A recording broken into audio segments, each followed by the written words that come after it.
Like yesterday, we will continue challenging misconceptions about noise. Are you ready? Common misconception number 8. If I protect myself for some of the day, that's good enough. True or false? False.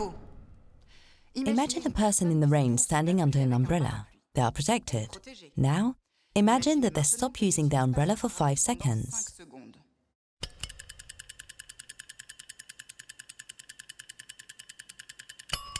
Immediately, they will negate the whole purpose of having the umbrella. It's the same for noise. When do you think you need to start wearing hearing protection? Before even approaching the source of the noise? 1 hour after sound exposure? 2 hours after? 30 minutes after?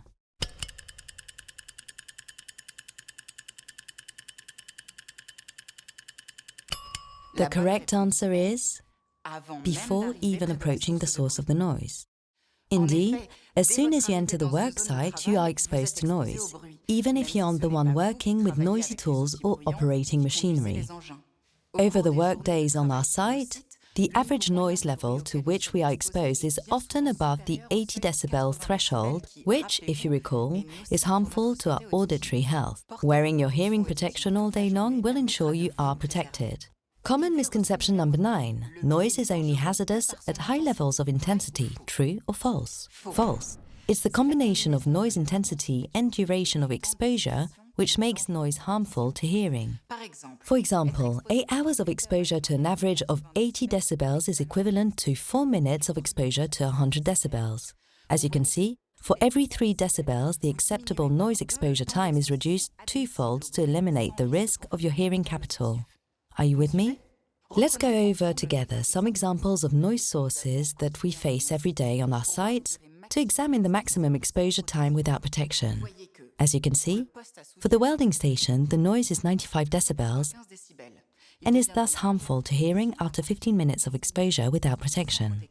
For a crusher, which you will recall generates 101 decibels, it becomes hazardous after 4 minutes of exposure without protection. For the grinder or the petrol-driven saw, just 30 seconds is enough. And finally, for the jackhammer, at 120 decibels, it becomes hazardous after just 3 seconds of exposure without protection. Remember that your ears are active all day long, they never stop. They are active on the work site, but also in transport, hangout spots, and at home. You must take into consideration all of the sounds to which you are exposed in the course of 24 hours.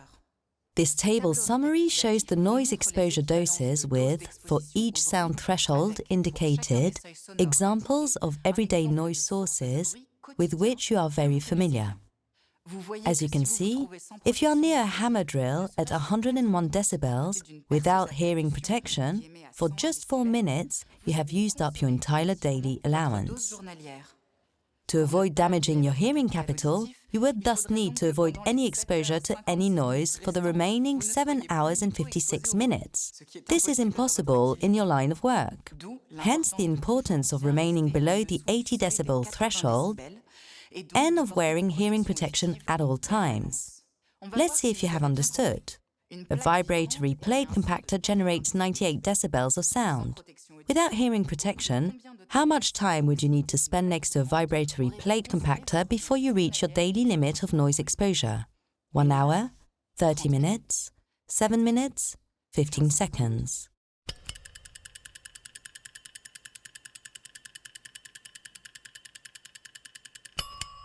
The correct answer is 7 minutes. Beyond 7 minutes of exposure to 98 decibels, if you continue to be exposed to noise, your hearing capital will begin to be damaged. Remember, when hair cells are lost, it is irreversible and then never grow back. Last misconception, only the person operating the machinery needs to wear hearing protection. True or false? False, clearly. It's true that noise is reduced with distance, but only slightly. Let's take one last example. Your colleague is working with a petrol-driven saw.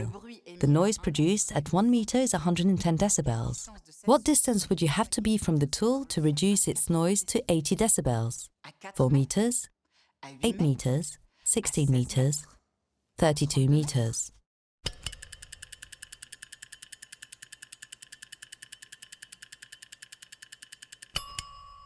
The correct answer is 32 meters.